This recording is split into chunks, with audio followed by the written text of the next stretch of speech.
Okay, all right. Good evening, everybody. You can see my slide, hopefully. But my slide's not advancing. There we go. Right. Okay. So I'm John. I'm one of the co-founders of Brinsley Animal Rescue. The charity was formed by myself and my partner Beth back in 2008. And what I'm going to talk to you about tonight is what we've done over the years to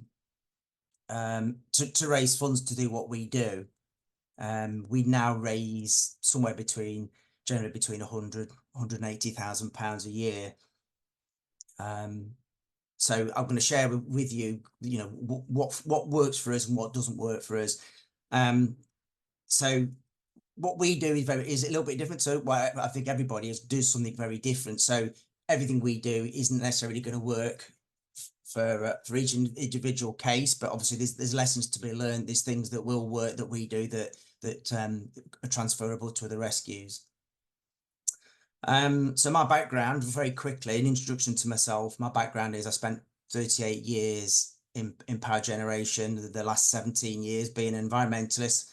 Got out of dirty coal and went into renewables, and I've worked in offshore wind and as a general manager of a large offshore wind farm. And my partner Beth is a fashion designer, so our background is nothing to do with animals. I gave up work a couple of years ago, and I now gave up full-time paid work to full-time unpaid work, now looking after the rescue. Brinsley Animal Rescue, we are a registered charity. We're run purely by volunteers. We've got 27 acres in total at 3 sites, so most of that is at our home, but it's all very close together. We rescue about 1,000 animals a year. That's pets and farm animals as well as wild animals. So about half our animals, around 500, is wild animals. So we pretty much rescue everything, with the exception of dogs and exotic pets. But with wild animals, at the moment our hospital is full of hedgehogs and pigeons, probably like most people's. But we do rescue pretty much everything with wildlife. So we do rescue foxes, we do rescue badgers and deer, swans, birds of prey, pretty much everything. We try to push some of the specialist stuff onto specific rehabilitators such as bats. We've got a fairly active bat group, and badgers to the badger group if we can. But we pretty much, other than that, rescue most wildlife. Bit about our income. On the graph on the left shows our income year on year. So we've grown sort of organically. So we've grown year on year, and I think the way we've done this is that we've demonstrated to everybody what we do. We advertise what we do. We're very good at we're good at we feel we've been active and engaging with the public about what we do, and what's involved, and grown our support base. And most of our income actually comes from regular donors. So last year, like most people, our income dropped. And in 2019, we had a big income because I think we took over under the local charity that fell apart. But apart from that spike, you can see our income has kind of grown year on year. Because, so I say, what we do is we haven't really relied much on grants. I think that might change in the future, but we've historically got to where we are. Sorry, John, sorry to interrupt, but you keep cutting out on me. I don't know if that's the same for other people. It's working fine for me. That's okay. Okay. So fine for me. Your internet, Debs. So yeah, so generally, yeah, we work quite hard in gaining our supporter base, and I'll talk to you a bit about how we've done that. So I want to cover now a few sort of key principles around fundraising, and the first one is about being legitimate. I see quite a lot of small rescues, and they're not necessarily just rescues, where they're asking for donations and it's a personal bank account, and that is absolutely something you need to avoid. you need to be legitimate. You need to have accountability, and you can't have that when money's going into a personal bank account. So at minimum, you need to consider being a constituted group, a non-profit constituted group. So you clearly documented is the aims and objectives of what the group is trying to achieve, and the accountability, who's responsible for that money. And with that, then you can set up a bank account in the name of the organisation. So you've got complete transparency. Obviously, the other options is to become a community trust company or a charity. Absolutely avoid having a personal bank account for a number of reasons, not least in the eyes of the law, it's personal income, and potentially liable for income tax, and also claims of fraudulence, of being fraudulent, etc. Because people are giving to an organisation, and if that's going to a personal bank account, it's not very open. It's very difficult when if you first set out as an organisation, as a rescue. You've got so much to do and so much to think about. Sometimes the bank account and how you're going to be structured is, comes further down the line, and that's fine. And we did exactly the same. We set up as a rescue, pretty much being financed by myself. And we didn't have a bank account, but what we did do is when people wanted to donate money to be beyond scrutiny, what we did is, please pay your donation to our vets. We had a huge vet bill. Sometimes we're in credit if we had a big donation. We asked them to buy food for us, or even actually pay our food bill where we had an account. So in the short term, that's fine. They're not giving you personal money, but in the longer term, certainly when you're looking at applying for grants and things like that, you need a bank account in the name of the organisation. So the next thing is around support, building your support base, which is an area where I feel that where we've been very successful in that, probably 40% of probably our income is regular donors.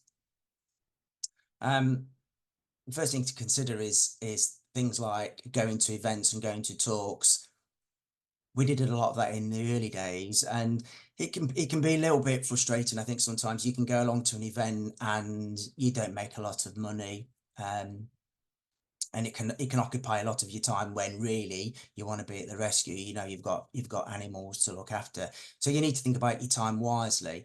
But when you go into events, whether they're fundraising events, or it's your own event, or whether you're going along to give a talk, you're slowly starting to build your support base. People get to know who you are and what you do, and then that's got tangible benefits, because as time goes by, people know who you are. People will start to support you, and that can be by giving you donations.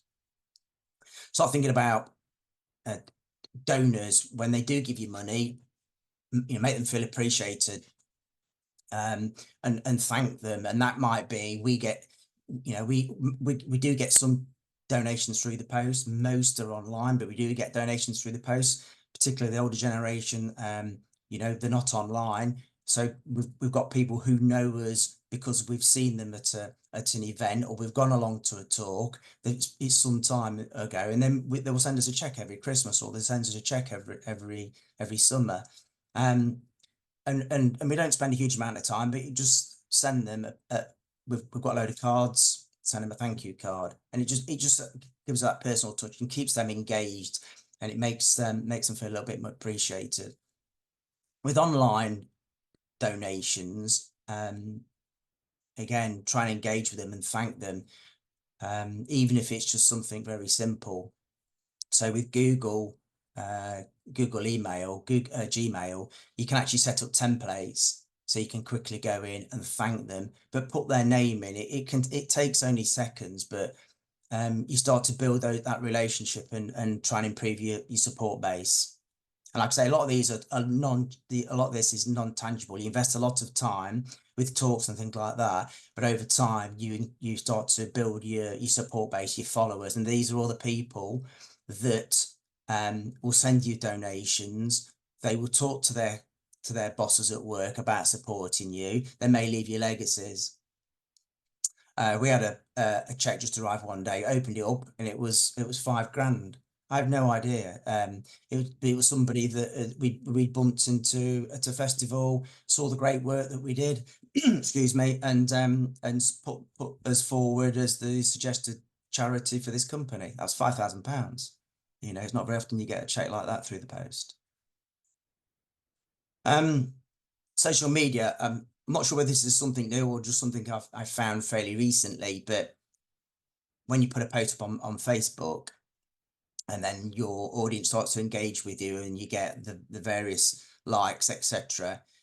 You can, if you you can see there when I think you probably have seen my cursor, I'm not sure, but basically you can click on there and then you can invite people to like your page, which means then when you post items, it will come up in their in their feed, and then they're more likely then to engage, they're more likely to share it, and then it becomes exponential. They will share that post, then more people engage, and slowly you start to increase your support base. Now, I'm sure you're always well aware, as I am, you can have thousands of followers and it doesn't always bring money in, but if only 5%, we've got 30,000 followers, if you even only 5% of those give £10 a year, you know, that it's not to be sniffed at for not a lot of work. And over time, you will build that base, you will build more income.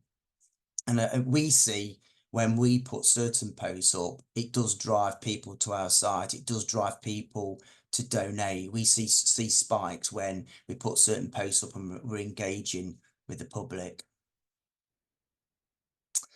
Work with your local media. Again, this is about reaching out to people, and this doesn't necessarily have to take a lot of time, but particularly your local papers that go out to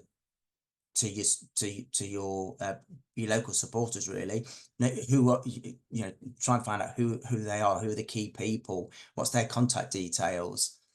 And very simply, one of the things I used to do, I don't now, what I used to do is just have a suite of press releases. And then in spring, I'd send a press release out and literally talk about, you know, we're getting lots of baby animals in, tell the public about not picking animals up, and, you know, just the general stuff.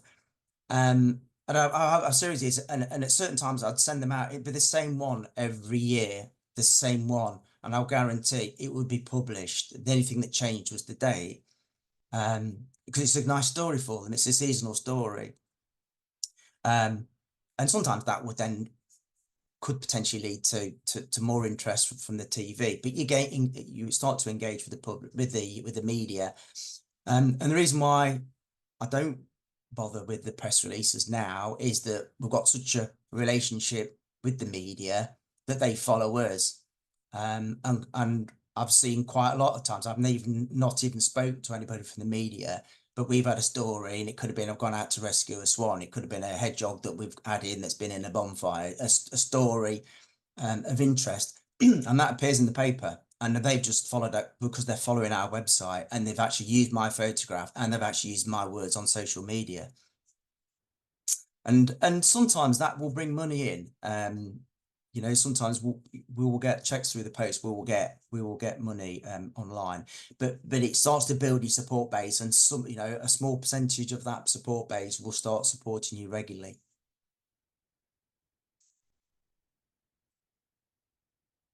Excuse me. The key principle is to really make it easy for people to donate, particularly when online.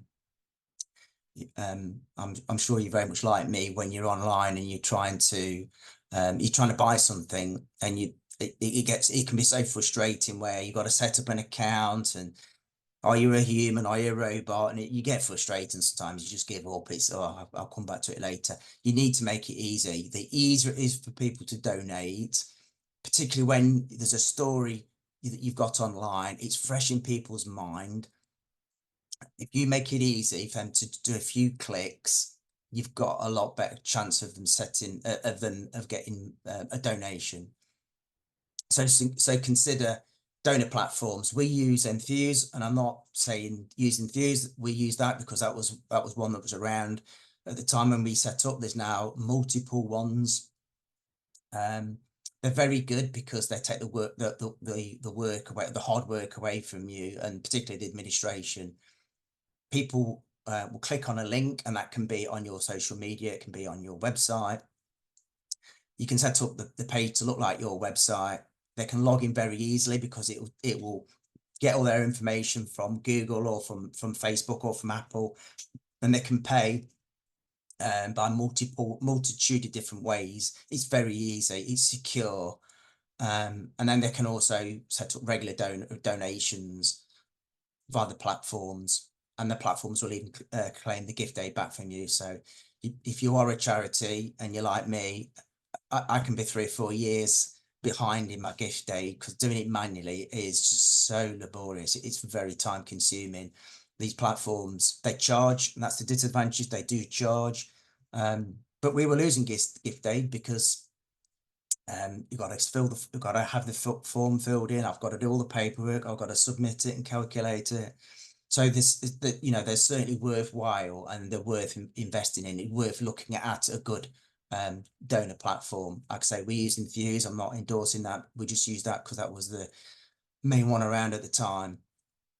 The disadvantages, as I mentioned, yes, they charge. There's a monthly fee. There's commission, and also they've got all the information. So you can go online. You can look at all who your donors are. You can get all that information, how much they're paying, their email address, their full addresses, and everything. But if you ever decided you didn't want to stay with this platform, you want to go with another one, obviously you're locked in through that platform, and it means that you would have to manually try and do something. So yeah, there is disadvantages, which is why it is probably worth looking at the platforms and deciding which one you want to go for, because once you're locked in, it's very difficult to move to another platform. But I haven't said that you don't have to be with one platform. You can actually be with more than one. Some are better than others. Some are very good for mobiles. Some are good for computers. Some are good for both. Okay, so and then on social media, you can, through Facebook and Instagram, I think you have to be a charity, but you can donate that way. So you can put a post up and make it a fundraising post. We find this very useful. Literally just putting a picture up and a story of an animal just rescued. Here, this is the story. People engage in that story. It gets shared, and the amount goes up. And Facebook they don't charge, but they do hang on to the money for quite a while. And again, they collect the gift aid back. So I'm pretty sure it only works with charities. But we find it useful. I mean, one of our biggest stories, which it wasn't a wild animal, but we did a rescue of a pig that escaped, and the story went worldwide, and that one story brought in over £20,000, which is unusual. Most of our posts, wildlife posts, will bring in anything between a 1, 2, 3, 400, but considering you've only got to invest 10 minutes of your time to post a few pictures and a story, it's worth doing. It's it all adds up. All these donations add up. So yeah, so on the theme of making donations simple, face to face, we're becoming more and more of a cashless society. The amount of people we meet, particularly when they come to the sanctuary, they come to the hospital, they're bringing an animal in, and they don't have cash with them. Because quite often they're driving around, they've seen an injured animal, they phone you up, they bring it in, they've got no cash to make a donation. And if you say, oh, you can make a donation online when you go home, they rarely do. You can grab them there and then, oh, we've got a card reader, we can take card. you may already have one. If you haven't, certainly consider having something like a sum up card reader. They're really basic. They're cheap. The very cheapest ones are about £30, and all they work on is it's a battery operated card reader that plugs into a USB. It connects to your phone via Bluetooth, and then your phone has got an app, and then the funds go direct into a sum up bank account, which will be linked to your organization's bank account. The disadvantages with these is you can't set up regular donations with them. It's just a way of paying. It will use, so that it would accept cards as well as people pay with their phone, with Apple phones. Well, not just Apple phones, but with phones, it'll work. And there's a bit more of a higher administration burden because we've got multiple readers for different volunteers. And then when you get the statement, all you see is the date and the card reader, and you don't know what it's for. So when you come to your accounting, was that a donation to go into gift aid? There might be a way around it. One of the actions I've got to try and look at the statements and try and work out whether we can do things differently. I'm sure you can, but it's like a lot of things, isn't it? You've only got so much time, and you've got the various software things to spend your time with. That's one of the things I need to look at, but they're very easy. QR codes, everybody seems to be familiar with QR codes. We have them everywhere nowadays. So what we have, somebody can come in, they bring in an animal to our hospital. They can they make a donation there and then via my card reader. If they're not, we've got a QR code, so they can scan that QR code and it can take them straight to our Enthuse page I mentioned earlier. So if they want to support us, they can go straight to there, and they can make a donation online. They can set up a regular donation online. It's very simple for them. Quick, pick up a phone, scan the code, and they're straight into the app. It's very quick. If they leave the sanctuary and say, I'll do it when I get home, very rarely do they do that. You need to grab them while it's in their mind, and while they're with you. Face-to-face, that's some of the things that we do, which also stimulate donations and helps is firstly is posters. People will come into we've got a little reception entrance to our hospital, and we'll encourage donations. We'll remind people that we are volunteers, and we can tell them typical costs. It will cost us £400 for an x-ray. People think they'll give you a head jog. I'm sure you've had it many times. People give you a head jog and they'll give you £5 or £10 and think it's a massive donation. They don't necessarily understand the costs that we incur with vets. So giving them an idea, or it could be something I found which works quite useful on social media. When I say the average cost of rescuing a fox is £1,000. We need to take him, we need to blood test him, deflea and worm him, and then you got all the feed until they can be released in the spring. So you can give them average cost. So the average cost of rescuing a hedgehog is X. It sort of pricks the mind for them to think about making a donation. And the second thing we do is on our admit forms, which you've got there on the right, we want all wildlife to be signed over to us. It's symbolic. They don't own the wildlife, as I'm sure you know. They don't own the wildlife. It's symbolic. That they think they're signing them over. Well, they are signing them over into our care, but yet they don't own it. But it's coming into our care. But we why is it saying we're running out of time? I don't know. Anyway, ignore that. So so also on that page is they sign it. So yeah, so they sign it, and also there's the a bit around donation. So I donate the following amount. So it prompts the donation. Sometimes they'll say, sorry, I haven't brought any cash with me. That's when, we can take card if that's okay, if you've got a card with you. It just prompts the conversation, because sometimes it can be a bit difficult to try and prompt the conversation around a donation. It helps. Another key principle is to tell a story. So going back to people don't fully understand the true cost of rescuing animals, you can do that in a story. Talk about how much it costs to rescue an animal, but people will engage more when you tell them the story of a particular animal that you've rescued. So on social media or on your website, you can talk to them about when the animal's been admitted. You can talk to them about when the animal has progressed through its treatment, and then even the release. People will follow that story, and sometimes will donate multiple times through that story, particularly if it's something unusual. And for me, I think it's important that we don't just show happy endings all the time. We know that the survival rate of wild animals in rescues is low. It's around 40-odd%. A lot of animals come into us in a very sad state.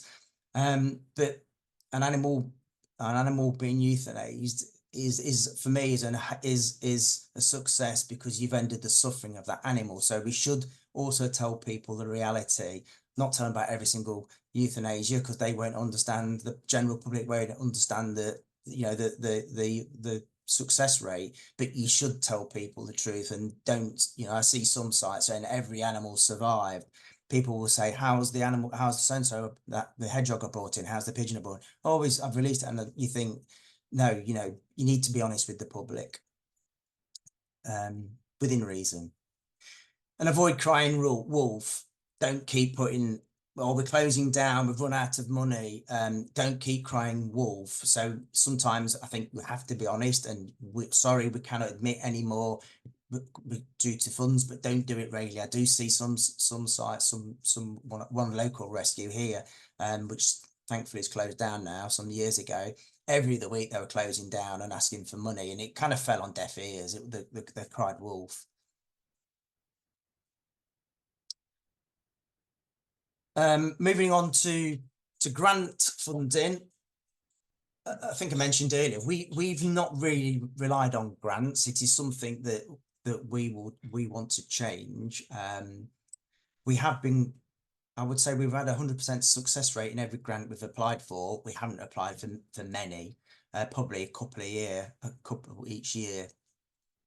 But it's certainly a good source of income for various things, particularly for projects, whether that be for kitting out. So our biggest grant was about £15,000 to kit out our wildlife hospital with stainless steel cages. So certainly, for investing a little bit of time, you can get a significant donation for a project. So the ones on the left, they're the ones that we've applied to successfully over the past probably 2 or 3 years. To find grants, you can simply just search online. You can find them quite easily online. One Voice for Animals, I know I've got a database of grants, of animal grants. And then there's a site called Charity Excellence, and on there they've got a funding finder, so you can actually put in there the criteria, who you are, what area funding you want, etc. And it brings up various charities. Then you can go to their website and look at their criteria. But there's a number of other sites as well where you can find a directory of grants and grant making trusts. The important thing about when you find a grant is, before you spend your time, invest your time putting in an application, is make sure that it's applicable. So first thing, excuse me, is look at who do they support, what kind of organisations will they support. So some will only support charities, some will support charities, CICs and constituted groups, or even volunteer groups. So some are quite widespread. So have a look. Will they support you in the first place, the type of organisation that you are? For the amount of money that you want, they will have a criteria. They may part fund projects, they may fully fund a project, and they may have a limit. So that's, a lot of them, it might be £1,000, it could be £10,000, it could be more. So how much of that amount, is it within the scope of your project? What the timescales? So the one I applied for recently, the trustees of the organisation, they sit, I think it was 3 times a year. So you've got to get your application in 2 weeks before the trustees sit. So have a look. Otherwise, you could be waiting a long time and you may have missed the opportunity for whatever it is you wanted to do. What's the target? So is it animals? Is it people? Is it environment? Really important. So you'll find that the majority of funding grants are for people, not for animals. There's a few for animals, and I listed some of those on the previous slide. There's an awful lot are just for humans, but you need to think about being creative. So for example, if the target is for the environment, well, you need to think about, or for example, improving biodiversity, while rescuing native species and releasing you're helping improve biodiversity. I was talking to Lucy from Wild Things Rescue, who's been very creative in that she's realised that there's lots of funding available for people, particularly for mental health, and she's got some significant grants to employ people or supervisors in her or in their hospital, and they've got some mental health training, and they're helping people with mental health challenges, and by allowing them to volunteer. So she's getting to employees, to supervisors managing the hospital, managing volunteers, but meeting the criteria of the fund. So yeah, so certainly be creative. So, and then also think of the type of funding. So there may not be a lot of restrictions. They may say they'll only invest in capital projects or in operating for OPEX, operating costs. So basically a capital project would be to buy an asset to increase the value. So you're buying equipment, you're buying an aviary, that's capital. Operating is your running costs, so feed, vets bills, etc. There may be some criteria, so you need to look at all that first. Does that meet, is it valid for your particular project? Then the application itself, there will often be an application process, an application form, so you need to follow that and be precise. Make sure you answer all the questions, you provide sufficient detail, try to be a bit creative and make it stand out, but don't waffle. The thing to remember is a lot of these applications, they'll go to trustees who may meet 3 times a year. There's a good chance that they're going to read them just before the meeting, and if there's reams of information, potentially waffle, you're going to turn them off.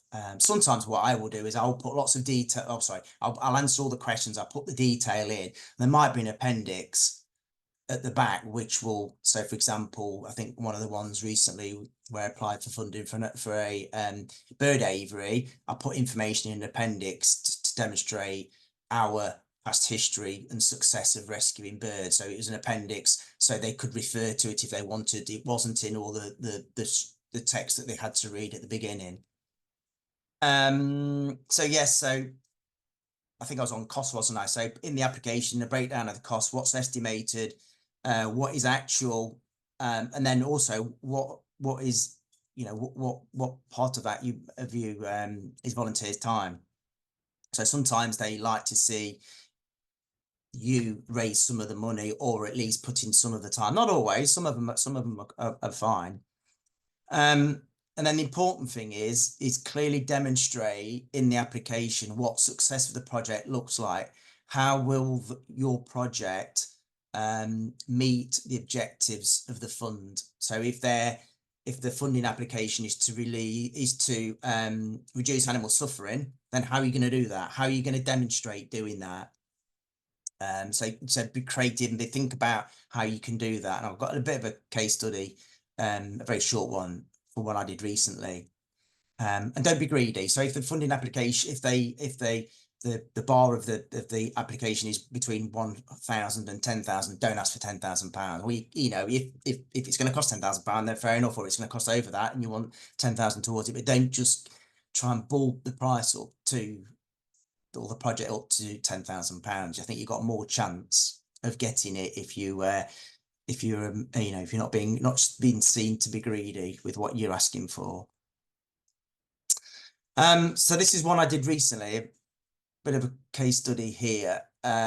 So this is a real summary of it, really. But the fund objective was to promote animal welfare, and in that it included all pets except so all pets except captive birds, but it did include wildlife, and the value was between 1,000 and 10,000, and it was for capital projects. We needed 2 new aviaries, and I'm fed up of building aviaries out of wood, and 5 years down the line they're falling apart, they're rotten. So, you know, we made a conscious decision a while ago to, when we build stuff, let's build stuff. We'd rather build a little bit less, but build stuff that's going to last. Everything we built in the first few years of this sanctuary, building the sanctuary, is fell apart because we didn't have enough funds, which is understandable. So we tried to, invest and build something that's going to last. So I found a site that sold sectional panels. They're galvanized, they're plastic coated. So I wanted to build this aviary, also the 2 aviaries, the 2 back-to-back aviaries.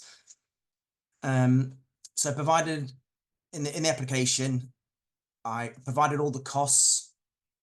And in there, what I did was I actually went to the website. They've got a builder where you can actually put in there exactly what you want to build, and it gets the cost. So quite easily, I can say, this is the cost from the website. Here's a screenshot of their cost. That's the bulk of the cost. The rest of it is the base. It's the concrete. It's the stone. Oh, that's there's a 6 there. So with that, there's no point in going to a lot of detail, trying to work out how many square meters of concrete we need and what's the cost. I knew I had a good idea of how much concrete and stone cost for the projects. I put it in there, and I said it's an estimated cost. And then labour was free; that volunteers would build it. So that's how I got to the cost and the benefit. Well, going back to the criteria, it's promoting animal welfare, which includes wildlife. So I explained, and I used some of I mentioned earlier, an appendix of the amount of birds that we'd rescued. So I said the throughput of birds into our wildlife hospital, we couldn't keep up with the number of aviaries we've got. Some birds you can release, some birds you need to soft release, some birds you need to put into an aviary, you need to build up their wing muscles, you need to make sure they can fly, they can feed, etc. And I demonstrated that we could not keep up with the demand, which meant that we were either not taking birds in because all the aviaries were full, or we were compromising the birds by releasing them when they hadn't gone into an aviary first. So I demonstrated that we would, from that we'd meet the criteria of the fund, because I'm promoting animal welfare because it meant that we can rescue more birds, particularly in the year where we've got bird flu, less rescues are taking birds in, we were taking more in. So I could clearly demonstrate that, and we were awarded the full application fee, 4,670. So actually, that's the last slide.